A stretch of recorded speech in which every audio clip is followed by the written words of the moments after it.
So people might say, "Oh, you should be looking for an apartment right now." And like, yeah, you're right. I mean, I guess you're right. I guess like at times like these, like you want to be in an apartment, right? But what kind of apartment would you be in if your neighbors are constantly sitting in on you?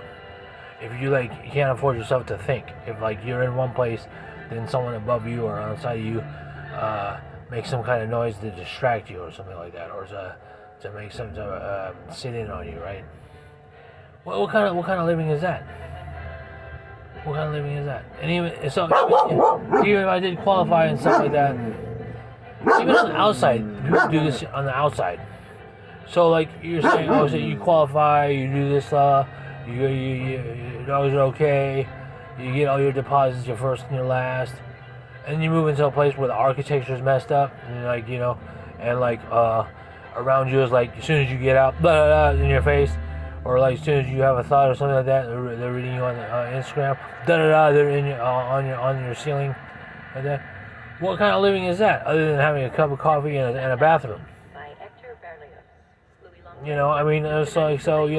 So people are like, oh well, you should be like the religious way of love thy neighbor or like love thy neighbor. I'm a little indifferent about that. I'm kind of like, I'm kind of like a little neutral because like neighbor can be like a good or a bad thing. You know what I mean?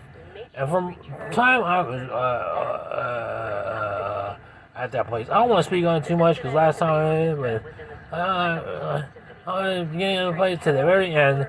It's just nothing but like a nightmare. Nothing but like, you try to do all you want, all you can, and it's still never good enough.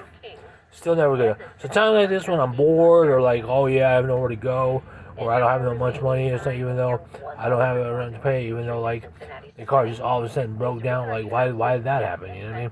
Why couldn't it get fixed? You know what I mean? Why didn't the gauges work? Why didn't it say it was overheating? Why didn't it say it was overheating and stuff like that? So there's an excuse, right? And you get put through all this stuff like that. So I know I'm not to blame. I know I'm not to blame for this stuff. Maybe the guy with the 5 o'clock shadow with the baby needs milk, a 5 o'clock shadow guy. Like the paternity leave guy, like, you know what I mean? Or something like that. So whether I'm driving here, whether I can barely afford, whether it's a V8 and it guzzles gas, or whether I'm like at an apartment where it's like, man, this sucks, you have no privacy whatsoever. You can still be in a crappy mood and be like, oh, you know what? Like, look around. Like, if you look around here, it's not. You got stuff here. You got dogs. Yeah, it's great. You know what I mean?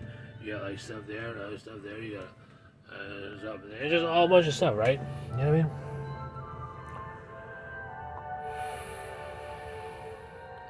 It's all the same. It's all really the same. You know what I mean? It's the same. And so, you still have to take your medicine. You still have to do all this stuff. You still have to take people's criticism and stuff like that, insults and ridicule and stuff like that. You still have to take all that stuff. Snatching bags out of your hands, like damn, I didn't know when you were coming back. I need to hurry up. So, you may cry. Oh, the conversation's not coming fast enough. We rip off enemy insist.